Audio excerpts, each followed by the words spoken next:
Welcome to this episode of Chakmah Choter. We're continuing to reveal what Yahowah's prophets had to say about the most remarkable individual of our time, the man tasked with responsibility of reintroducing Yahowah's name to the world, of reacquainting the world with the actual Messiah, the genuine Son of God, the man who actually fulfilled Passover in 33 CE, writing prophetically about how he would endure crucifixion 1,000 years in advance. This would be Dowd. These are his missions, along with reacquainting the world with the conditions of the covenant and the purpose of the Mikra. He receives more prophetic ink than anyone throughout the Torah and prophets. He is the Nakar, this observing foreigner. He is Yada, the one who knows. He is the Bashar, the corporeal herald of the king. He is the final Zaroah, one cultivating the harvest. He is the Adamah Parah, this bloody red man of the earth who is a productive bull.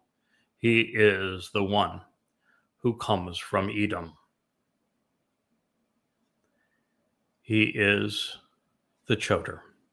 And according to both Dowd and Yahowah, he is uncommonly brilliant. What you choose to think of him will only determine whether or not you are among those counted with him. And that is a highly desirable state. Because we learn that the children, the offspring of this Nakar, of this observant and discerning foreigner, will have formed a relationship with YAHOWah. They are associated with, having joined forces with, are attached and bound to, and are engaged in a very close and personal relationship with Yahowah. And that, my friends, is a life well lived. Hear, hear. They serve him in love with Yahowah's name and renown. I can't tell you if they serve the Nakar, this observant foreigner, or if they serve Yahowah, or if it even matters, because by serving one, you serve the other. Being that they're joined at the hip and all. Yeah. It is true that they are joined. Not only are the offspring of this Nakar, this man who is also Parah, a productive bull, the Zaroah, one who is sowing the seeds of a productive harvest. Not only are they joined and inseparable from Yahowah, but so is the Nakar himself, according to God. And once one is joined to Yahowah and celebrating Yahowah's name, then there is no separating them. But it does require a sense of continuance and a absolute commitment to cherish Yahowah's name, never hiding it, never erasing it, never besmirching it, never changing it to suit one's own sensibilities. And it is exceedingly important that if you are going to be among those who are counted among the Nakar's offspring, that you work with him, that you render assistance and serve in this capacity. Always sure to point out your absolute affinity for Yahowah's name and renown. Because those who are in this position exist as his co-workers. They all extol Yahweh's name, and they continually observe the promise of the seventh day, making all of this special and unreligious, never profaning it. Well, that's a rather profound statement in and of itself. That means, Leah, that everyone who is a beneficiary of the work of the Nakar, which is the most really extraordinary of our time. These 35 books behind me are testimony to it. There is nothing that has existed like them in the entire history of humankind. And nothing is riveting either. No, they are entitled Yada Yahowah, and they reveal the truth about Yahweh and how to engage in a relationship with him. Yes. That is the purpose of these books. But it says that everyone who is an offspring of the Nakar exists as his co-worker. Yeah, we all work for Yada. It's very plain to see. You work for Dode. And Yes. Dode is all about his father's business. According to Yahweh, Dode works for Yahweh and with Yahweh. According to the testimony both Dode and Yahweh have revealed, his Bashar Herald, the Nakar, works for Dode. That's his guy. And by him working for Dode and Dode working for Yahweh, it means that the Nakar is also working with Yahweh and for his people. And to those who come into the covenant family, his children, as a result of what he has learned, written, and shared, well, they join in, and they are also existing as co-workers, all extolling Yahweh's name, because it is where we begin. You cannot have a relationship with Yahweh unless you cherish and extol his name. And his nature. And you must also be observant, making certain that you appreciate the promise of 7. There are 7 spirits that inspire the Nakar. They are delineated in Isaiah 11. There are 7 steps to Yahweh. They are emblazoned in the Moed Mikre. It's also symbolic of the 7 days that we will spend on this earth from the time we were in Eden to the time we are returned and enjoy Eden once again. And we are those who celebrate all that is represented by the promise of 7, which in God's formula is 6, which is the number of man, plus God who is 1 equals God's idea of perfection. It says they will willingly demonstrate an intense and unrelenting desire to be steadfastly committed to, and thus become empowered by. They are resolutely focused upon and committed to, dedicated to accomplishing the intended purpose through unremitting resolve to encourage others to grasp hold and prevail by my covenant, my family, and my familial agreement. The only thing that the children of the Nakar hold more dear than Yahweh's name is their devotion to Yahweh's covenant. And to be a covenant member and to benefit from the covenant in the end, one must be Shazak. And to be Shazak is to be steadfast. It's to be resolute. It is to be uncompromising. It is to be unremitting.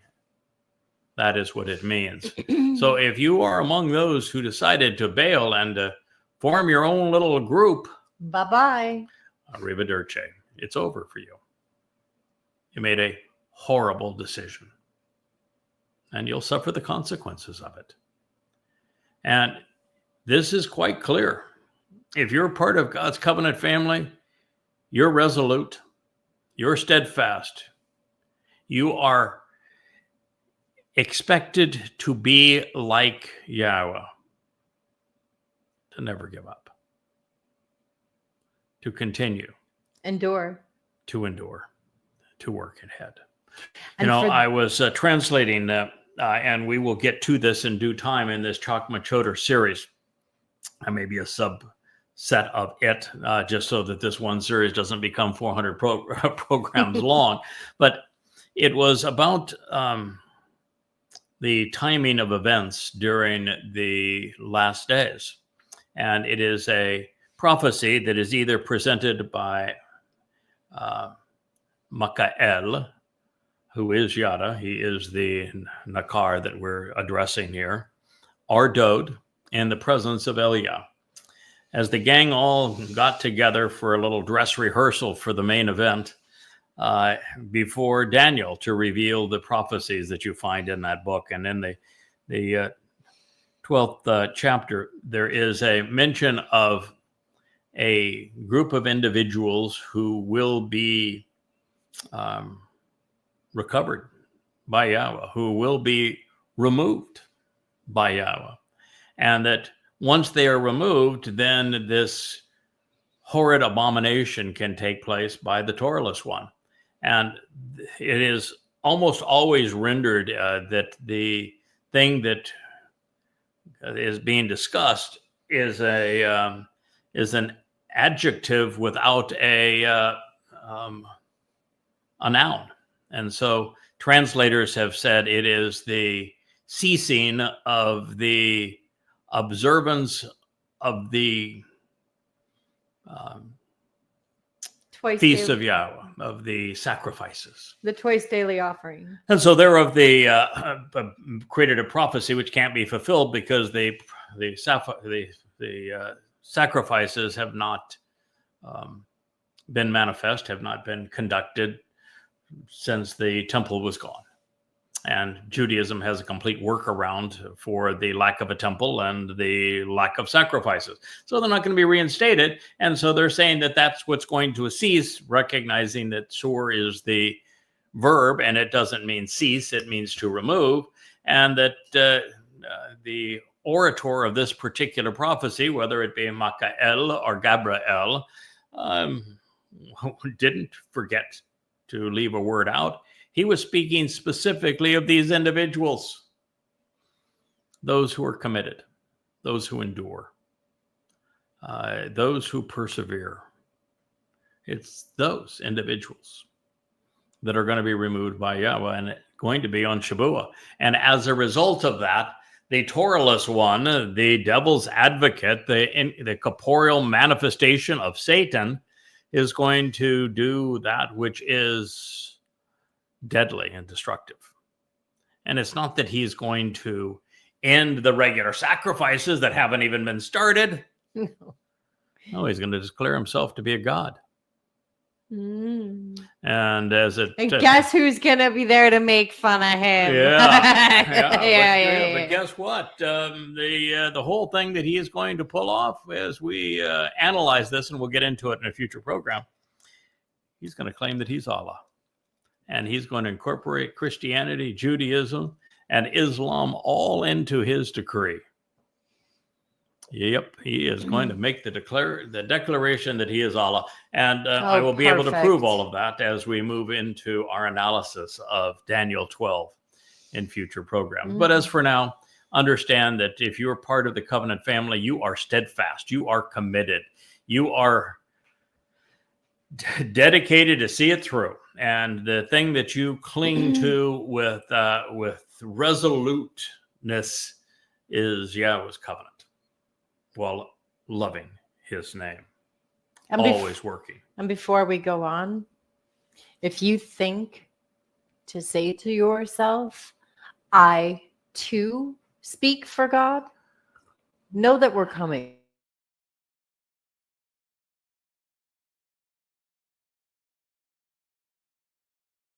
The covenant, working to express our love for Yahweh's name, working on behalf of the Nakar so that he is as productive as Yahweh intends, does not include speaking for God. It includes supporting the one who speaks for God. Yeah. It's not, you're not responsible for reintroducing Yahweh's name or drawing attention to his covenant. You're responsible for supporting the one who is doing these things. That is Yahweh's method of operation. So even more extraordinary, this exceptional prophecy goes beyond what we would otherwise see as the ultimate goal in life. Because here the children of the Nakar, of the observant foreigner, are engaging to share in a close personal relationship with Yahweh. Those who are introduced to Yahweh by the Nakar, they sheroth you. They passionately engage to work alongside the observant foreigner, helping him fulfill his mission. And while I originally presumed that the children of the Nakar would be serving Yahweh, making Hu an uppercase him, the Peel stem indicates otherwise, because the object of this declarative statement is empowered and enabled by their contributions. And that would not be the case if him were God. But it is the case if he is a human that the rest of the covenant families are working alongside. Mm. Further, so we're being asked to like ride or die? Mm-hmm. Cool. Wookie, you are really having yourself quite a show there, pal. Further, in the infinitive, the assistance of those who have gained access to God through the words of the Nakar make him considerably more effective by their ongoing devotion and steadfast passion to his God-assigned mission. Therefore, just as Yahweh does not work alone, his chosen implement for this particular occasion will enjoy the ongoing and unceasing support of others who are committed to contributing to the sharing of the message that Yahweh is delivering through the Nakar. Now, the distinction regarding who the children of the Nakar are serving is only meaningful to the extent that they are working indirectly with Yahweh through the observant foreigner. Their motivation is that they have come to love Yahweh's name and all that God represents. As we press deeper into this prophetic statement regarding the Nakar and the team of covenant members supporting him, we're reminded of the value of the Dead Sea Scrolls, because the 1,400-year-older witness to the prophet's declarations add a great deal to this particular discussion. And in this case, we're finding that the common denominator among them is a soaring reverence and respect for Yahweh's glorious name. Then we find an affirmation that the Shabbat is special to the covenant family, particularly this celebration of 7. And indeed, it is because on the highlight of the week for us as a family is, well, our celebration of the Shabbat family hour, or 2 as the case may be. Yeah. On Friday evenings, when everyone joins in to celebrate our devotion to Yahweh, his beloved Son, and his Torah teaching, we have this unique opportunity to celebrate this 7th day and advance and share what we have come to enjoy about our relationship with Yahweh. It is for us the least religious and therefore the most uncommon day of the week.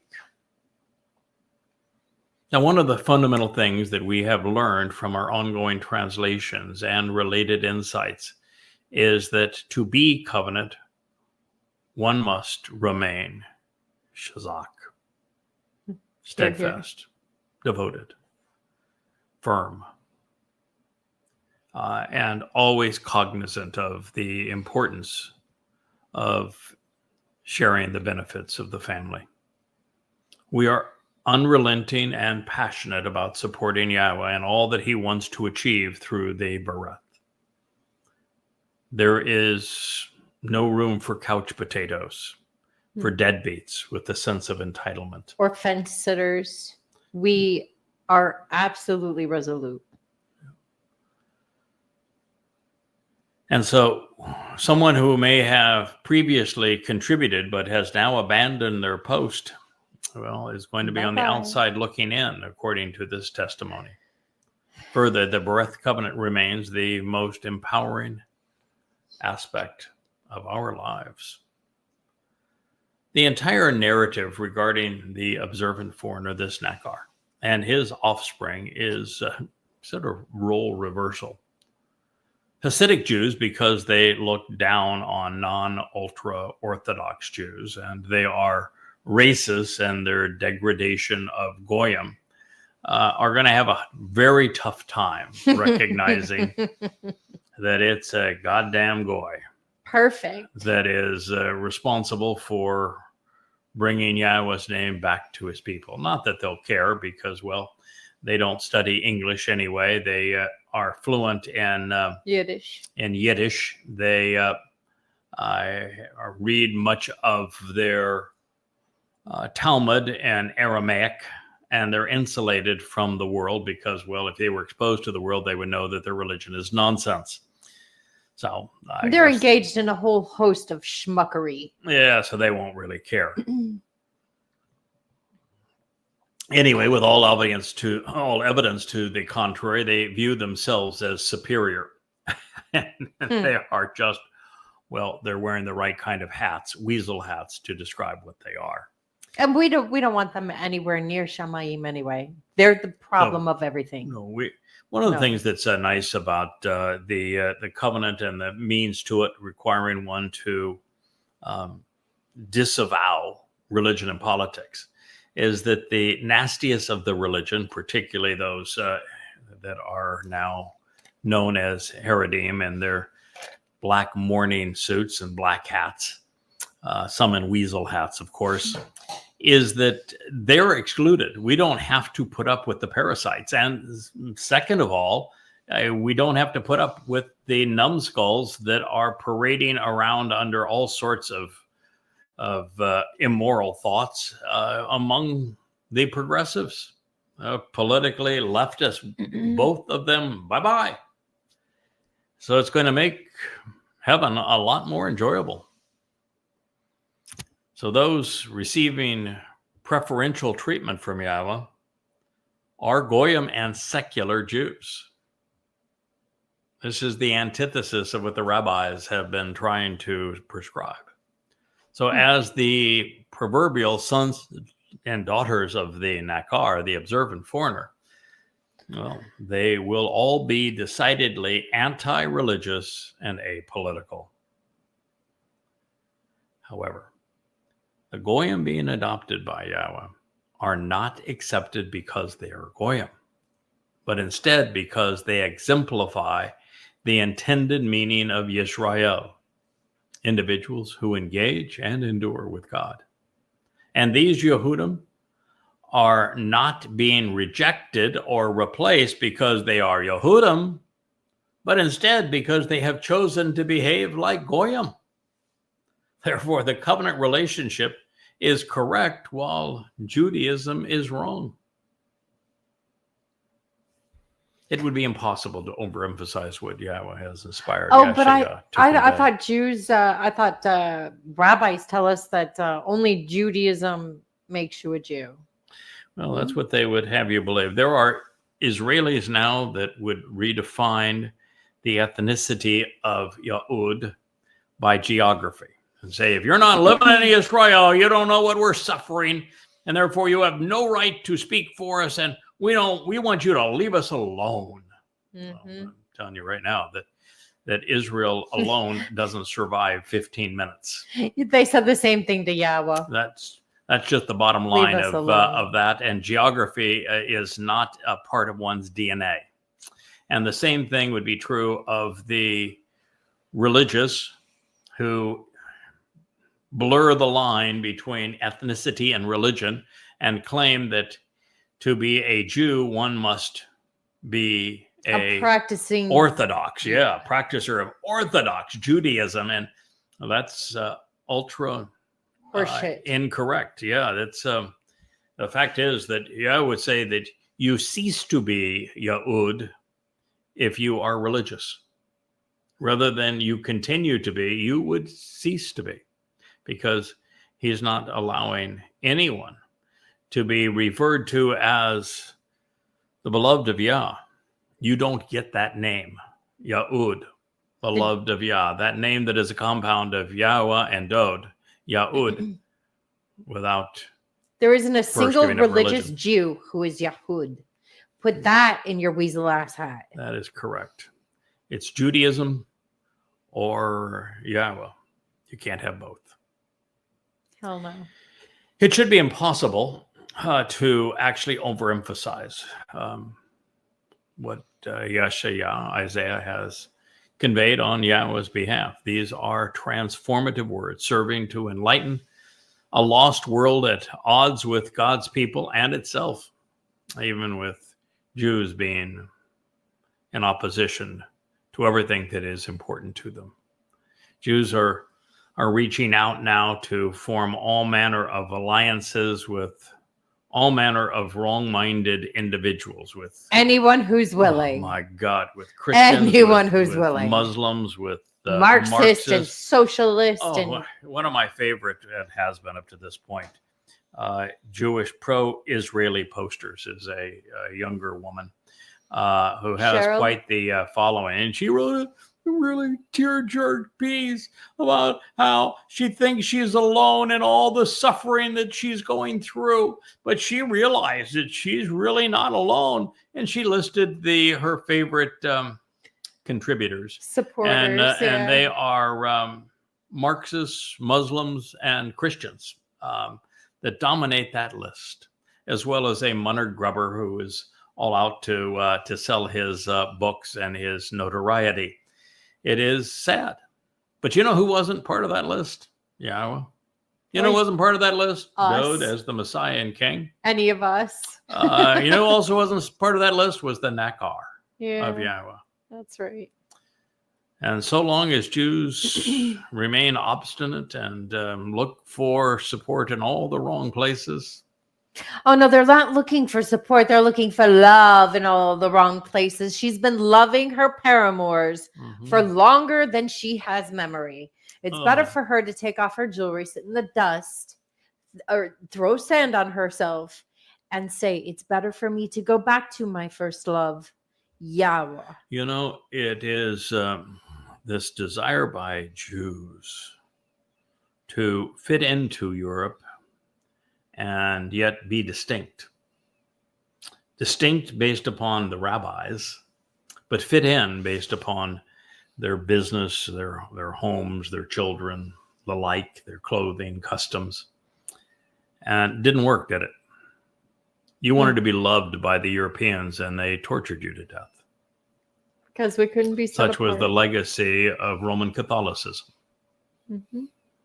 And now you're trying to be loved by the Muslims. Oh, we treat the Muslims better than anybody else treats the Muslims. Look at Israel. You know, there's 7.5 million Muslims and 7.5 million Jews in the geography of what should be Israel. And so we give them the best possible life. We want them to love us.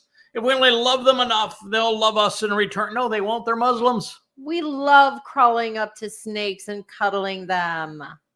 What? God, you need to know who your enemies are and who your friends are, and you don't know. And all you do is making a bad situation worse because you're cuddling up to your enemies and you're opposing your friends. At the proper time, I will bring them to my set-apart mountain. What do you think is that proper time? I know the exact date. It's over a 12-hour period that Yahweh has said he's going to bring the surviving remnant of Israel who appreciate his name, who cherish what it means to be part of the covenant family. He's told us when he's going to bring them to Mount Moriah, and for what occasion, on what day. Even the ride that they're going to participate in, because what he has said is that he's going to dispatch the white spiritual chariot to search the world over for those remaining Yehud who are receptive to his name and to his family, and bring them back to Mount Moriah, where they can witness and benefit from the sacrifice of the Adamah Parah, this bullish man who is particularly productive. Question: how many Jews in the world currently, Yahud Jews, whatever you want to call yourselves, know who that person is or this date? Well, I'd say there's Less than a handful? There's less than, far less currently than 1,000 Jews who know the Nakar, that could consider himself to be the offspring of the Nakar. You hear that, people? That know and love Yahweh's name and who have engaged and are empowered by the covenant. I'd say there's probably in the range of 1,000 or 2,000 people today that could make that claim. But I think that at most only half of them are Yehud. And within Israel itself, that number is very, very small. And it is as God told us it would be, because it's going to take putting Jews in a position, Israelis in particular, in a position where there's no other option. Yeah. They're not going to return to Yahweh until Yahweh is the only choice, because the religion has disintegrated. Their politics and political parties have devolved into a blathering mess of vomit. And the IDF has shown once again that it cannot be trusted or relied upon, when all of the other institutions, religious, military, and political, fail. And when there are millions of Muslims seeking to rape and rob and abduct and murder them, then when the only way to endure to the next day and survive the morn is to accept Yahweh, that's when they will do so. That's particularly sad. God deserves much better than that, but that's who you have become. You are so hard-headed. That's what it's going to take. Before we move on, I want to put a call out there. If you are an Israeli living in Israel, and you know the covenant in Yahweh's name and his nature, please get in contact with us. We'd love to hear from you. Yep. The bottom line is that God has a date certain that he's going to collect you. It happens to be during Towrah, immediately following the final ingathering of Israelites and Yehudim, as the olive gleaning occurs in Jerusalem on Towrah, which will be the evening of the 23rd of September 2033. Whoop, whoop. At exactly that moment, 3 of the 4 chariots that God describes in Zechariah are going to depart. The red chariot will remain because it is the bloody red man of the earth. It's his personal Uber. Man from Edom, and he is going to be going to have a royal ride, if you will, from where he was bludgeoned by Satan to the point that he will be the essence of the sacrifice known as the red heifer that is going to bring a level of cleansing and perfection to this remaining remnant. But the white chariot will bring the Israelites and Yehud back home that are at least open to being purged of their religious and political guilt at this time. The black chariot will take those away who are dressed in black and who are still too religious and political to benefit from anything God is offering, while the dappled chariot is going to collect the goyim still left in the world, whose attitude and aptitudes will serve to benefit this time of the next 1,000 years, where we will celebrate returning to the garden. And so at the proper time, this will transpire right around 6:20 at sunset on the 23rd of September and continue through sunrise on the 24th of September of 2033, year 6000 Yah. This is the terminus date of the conclusion of the time of Jacob's troubles, when Yahweh will bring these people to his set-apart mountain, and he will cause them to rejoice and be elated in his distinguished family. Their uplifting and elevating offerings and their sacrifices as they are killed are acceptable and will be approved with pleasure as they rise up on my altar. The elevating offerings and their sacrifices as they are killed pertained to the three men who surrendered their mortal bodies on Moed Mikre. It was Dod who offered his corporeal body, his Bashar, on Passover in 33 CE. It will be Yada, his herald, who will offer his on Towrah in 2033. And then 10 days later, Eliah, as the goat, will offer his as Dod returns, so that the mercy seat of the Ark of the Covenant can be anointed with the bull's blood and that of the goat by Dod, our returning ram, the Passover lamb, our shepherd and king.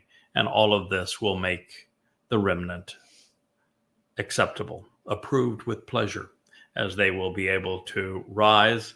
And even the men, and particularly at this point, the Adamah Parah, who is sacrificed, will rise up on the altar before the tent of the restoring witness. And this is because my house will be called a distinguished and special home for all kinds of people and for the entire family.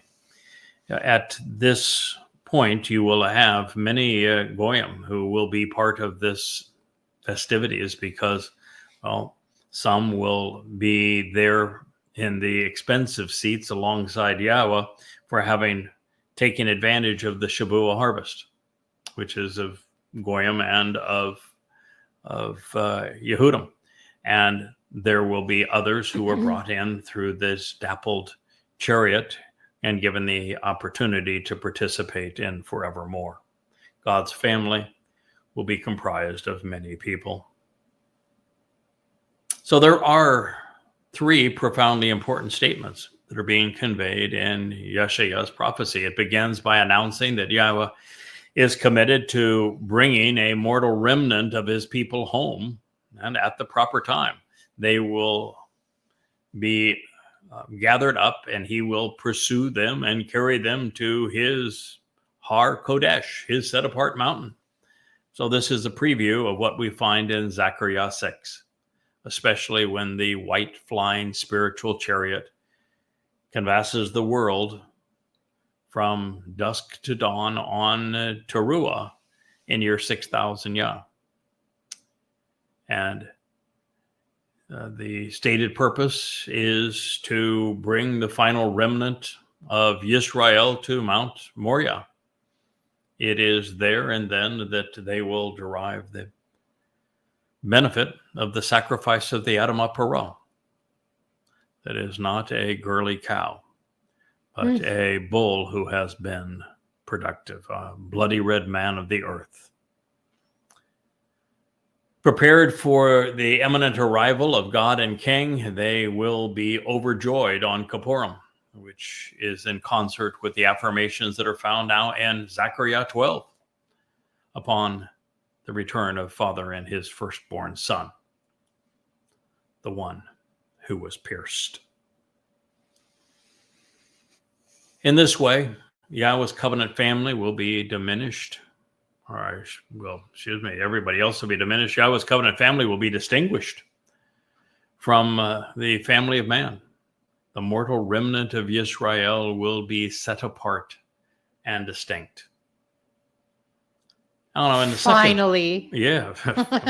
After 3,470 years, I guess, finally is in order. Yeah, I think we're slow learners.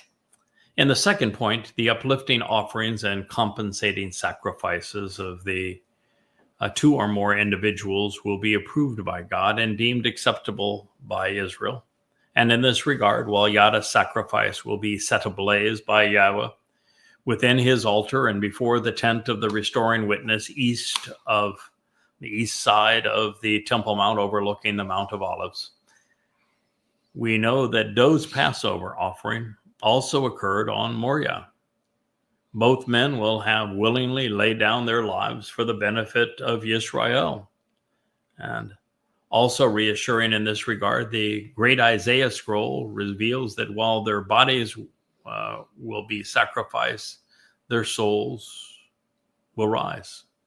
And yet, there is another who is likely included among these distinguished individuals offering their Bashar bodies on behalf of the Nefesh souls of Yehudim, the beloved of Yah on Mount Moriah. And that's Eliah. Mm-hmm. After performing as the master of ceremonies during Towrah, we have every reason to expect that Eliah's booming voice is going to be the one that welcomes Yahweh and Dode back home.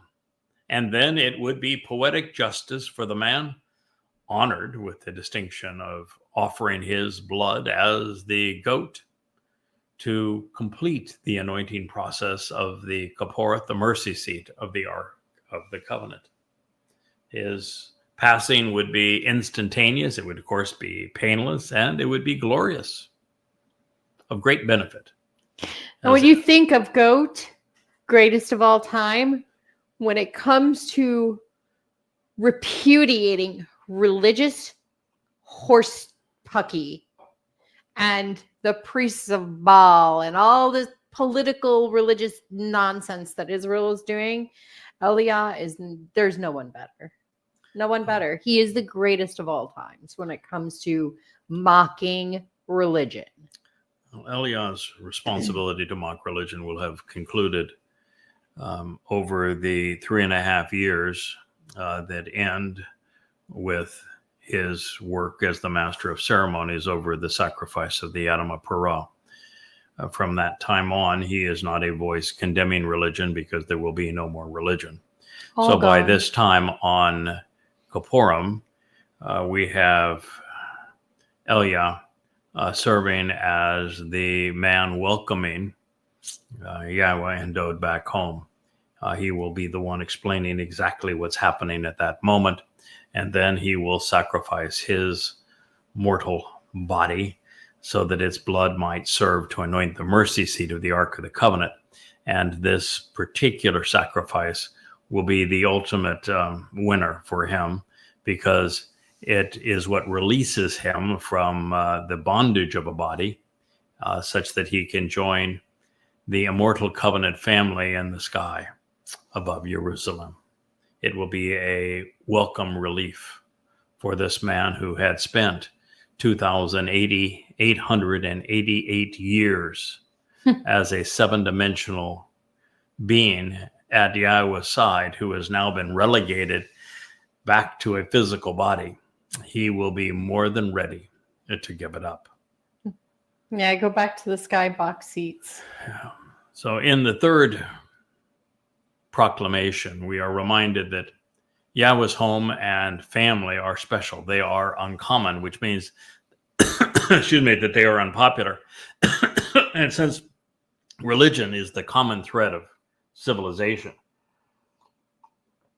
The covenant is distinguished by the realization that it is akin to Eden, and therefore not only sparsely populated, but entirely unreligious. Also interesting, Yahweh's berith is for all people. It will include Yehudim and Goyim. Further, there is only one covenant for everyone. So perhaps the most pondered question throughout time has been, if there is a God, how do I approach him? And here we find the answer. These prophetic writings demonstrate that Yahweh is God, and he has provided a list of things which are in common or shared by those who are invited into his home. The members of our Heavenly Father's family. 1. Form a relationship with Yahweh. We choose to associate with God in a manner which is consistent with the covenant's terms and conditions. Man was created for this purpose and therefore is rewarded for choosing to know, to love, to trust, and to rely upon our Creator and Savior's instructions. We, too, this would be point 2, we serve God. Those of us who accept the invitation to live in Yahweh's home as part of his family render assistance, fulfilling our roles in God's family as his children. We have our chores, and we're about the prospect of doing them. Our allowance, however, is a great deal more than 25 cents a week. At least if you want to go back in time where I was given 25 cents a week for my chores as a kid. I think mine was 75 cents a week. Oh, wow. Yeah. See, but you are younger than I am. And most of those listening to this program would probably have received many, many dollars as opposed to coinage. Anyway, our contribution enables the covenant family to grow. Number 3, we love Yahweh's personal name. More than just knowing it, we adore it. We treasure it. We wear Yahweh's name proudly in recognition that God is our Father. We proclaim Yahweh's name boldly, recognizing that it alone has the power to save, especially when it is associated with his beloved Son and covenant. Number 4, we are and will always be devoted to learning. By closely examining and carefully considering the Torah, we are motivated to share Yahweh's guidance. This inspires us to expose and condemn religious lies as witnesses to the truth, and as men and women who expound upon the Torah. Number 5, we actively observe the promise of 7. We use even the Shabat itself as a day to increase our understanding of Yahweh's plan and prophetic timeline, while seeking to enhance our relationship with our Father, while proclaiming the timeline of Yahweh that plays out over this 7,000-year period through the benefit of the 7 Moed Mikre.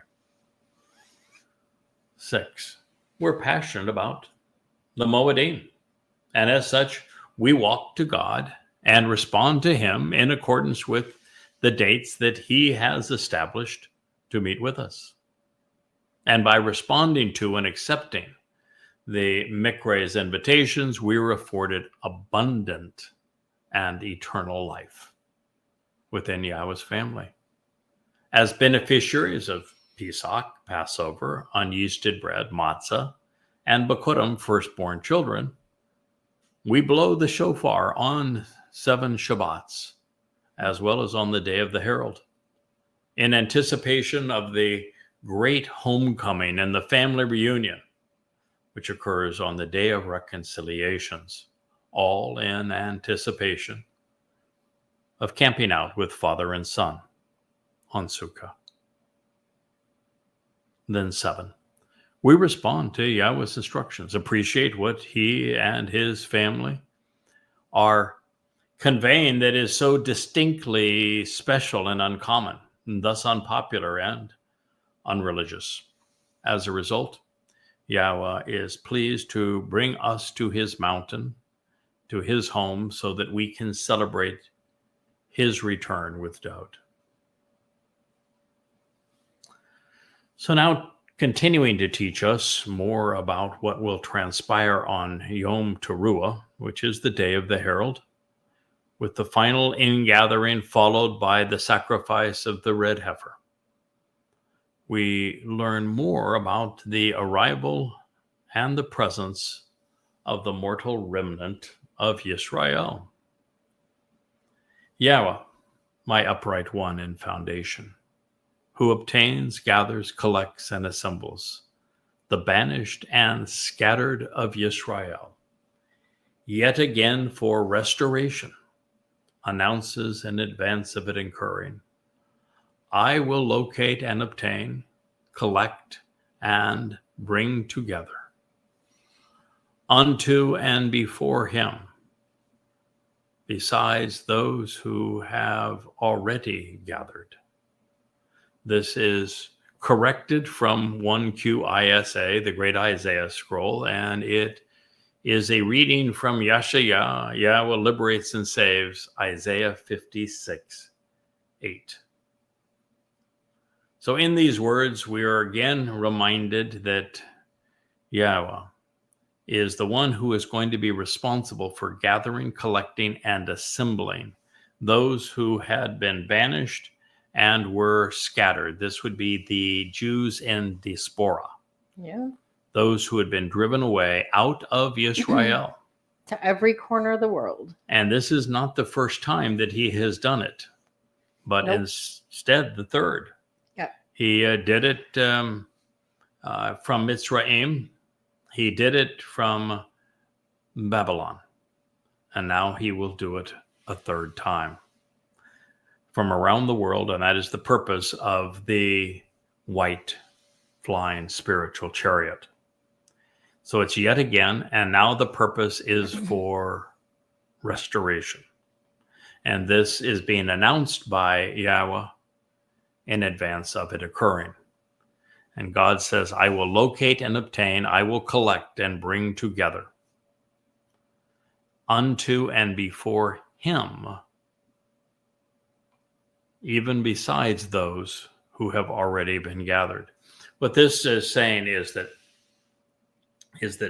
you've got Elia and Yada who have over the past 3.5 years served as the final witnesses. And now as we are on Teruah, that Yada is the one as the Adamah Parah who is going to be offering the sacrifice to purge this mortal remnant of Yisrael. And that up to this point, Yada and Elia have done a yeoman's job at bringing the Israelites within Yisrael to the Temple Mount for this occasion, who are not overtly religious and political and who are willing to listen. But to augment those numbers and to resolve this issue worldwide, God at this time is also bringing another group of Israelites and Yehudim to Mount Moriah, so that collectively you have all of the Jews in diaspora and all of the Jews in Israel who are not overtly political or religious, and thus will be receptive to the sacrifice of the Adamah Parah. That's why they're being brought before him. And that is why there's others besides those who had already been gathered. So these are people who would like to RSVP. They just need a ride. So Yah's going to send them a limo, i.e. a chariot. God is sending a Very limo. simple here, people. God is sending a limo to get them, while he is sending a hearse to pick up the religious. Those who are religious and political. And understand that 100% of these individuals are not yet covenant. We know they're not yet covenant because had they accepted the terms and conditions of the covenant, had they embraced Yahweh's name, had they accepted Dod as their savior, the one who fulfilled Pesach, Matzah, and Bakodim, and as the returning king, the evening before, even as late as the very evening before sunset before, then they would have been amongst the those who are the olives that are gleaned on Towrah.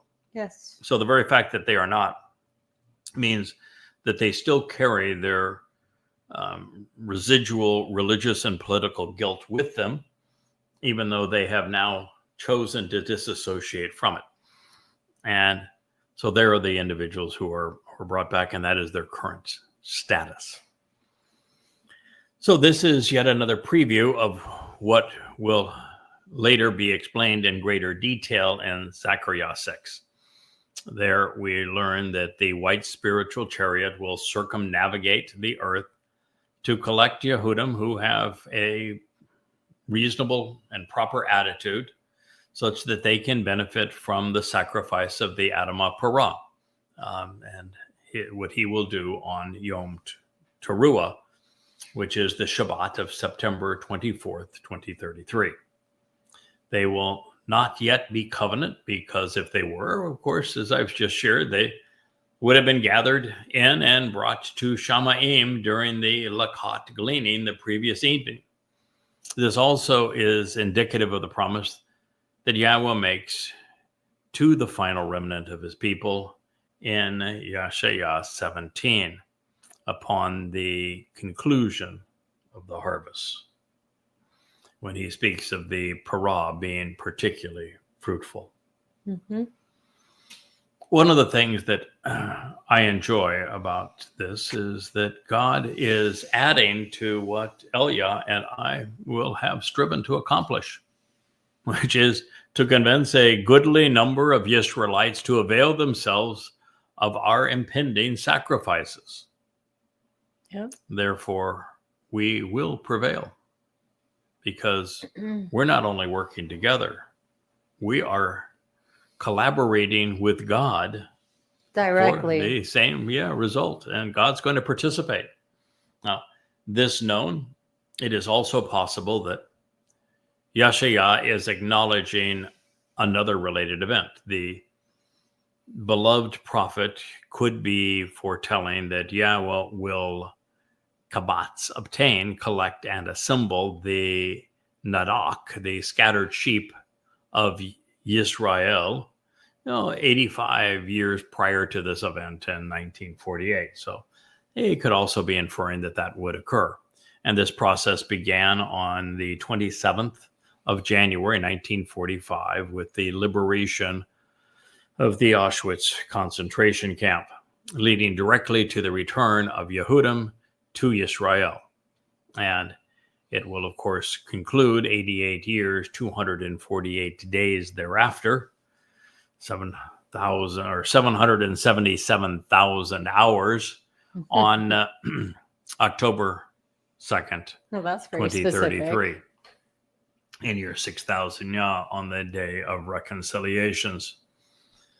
Now, the second aspect of this appears to be deeply personal, letting us see an aspect of Yahweh's character that is seldom considered. God has arranged a glorious reception on behalf of his goy that are this goy that is frantically blowing the shofar, this nakar, this observant foreigner, and the saris, the authorized designee.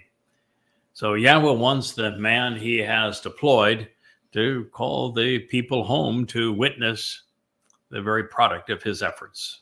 It is a united Yisrael that is to be gathered before Yahweh. It is an acknowledgement of a job well done, one which God himself appreciates. It's going to be a pretty awesome retirement party, sir. It will be. It will be. Funeral and retirement party. Yeah. Well, and reconciliation also. Yeah. Eulogy performed by Elia. Mm-hmm. Somebody keep on referring to Elia as the Don Rickles of prophets, because Don Rickles was the the man who epitomized what it was like to be roasted in a Sarcastic, really funny, genius. sarcastic way.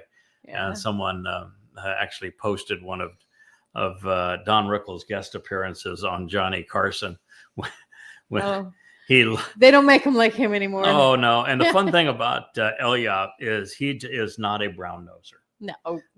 So when Don Neither Rickles, am for I. example, who We loved share Johnny that. Carson, they had a wonderful relationship. When the two of them were together, Oh, it's they magic. tore each other to ribbons. Magic, pure magic. Oh goodness! So during this this ceremony that Elia is going to conduct on behalf of the funeral of the Adamah Parah, there will be lots of barbs in there.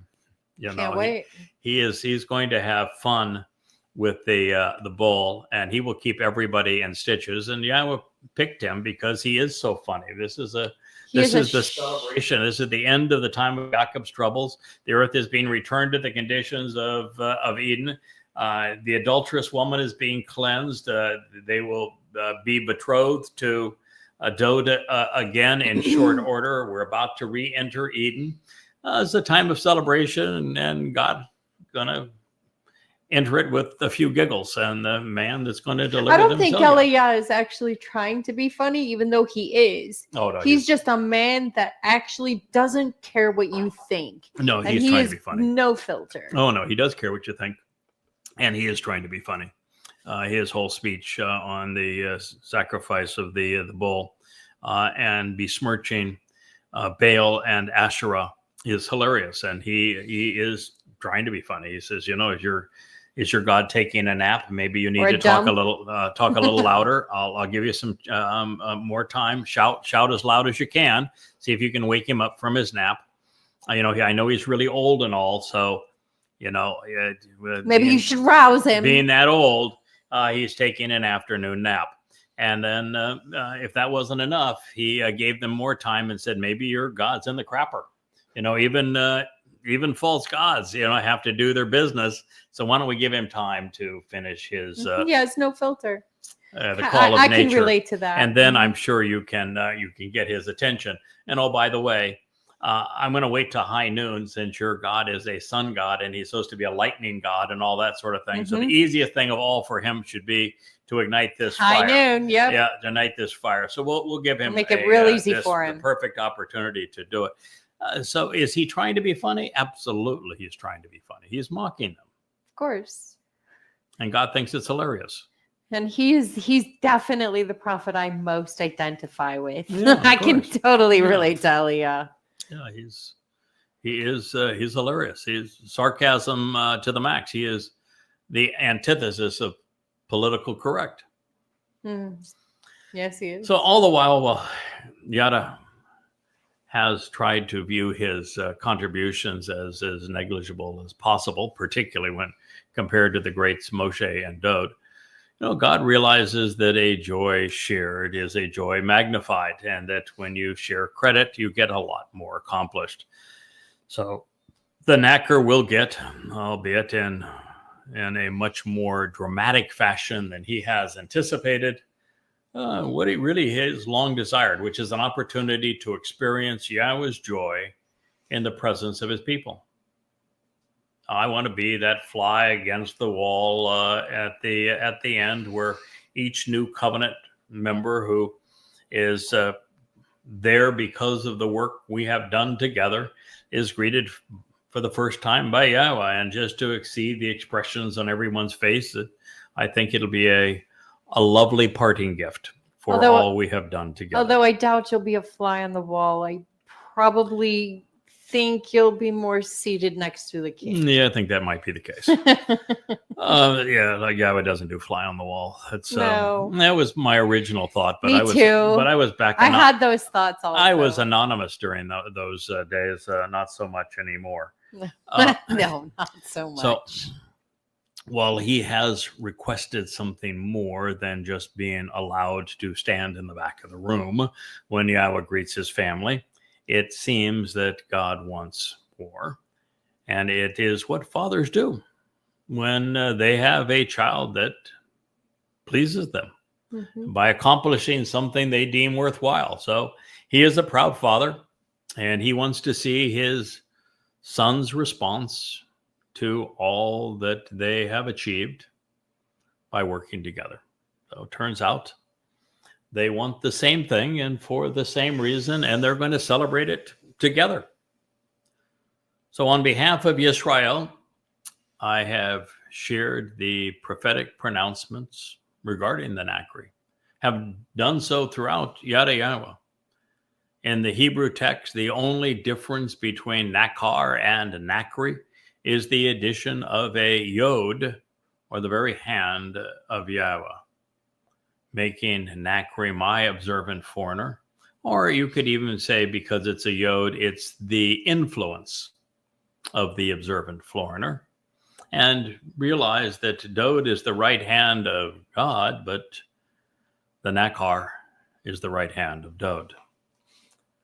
So it sets him apart as the hand of God at this moment and the hand of Dod in the next. So in the pictographic characters which originally shaped these words, Nakar would depict the son who sows the seeds. That's what the nun is. It's the son who sows the seeds which take root and grow, who reaches out with an open hand to offer what he has observed to those who are willing to listen, to read, and to consider the message that Yahweh is conveying through him. Think of that.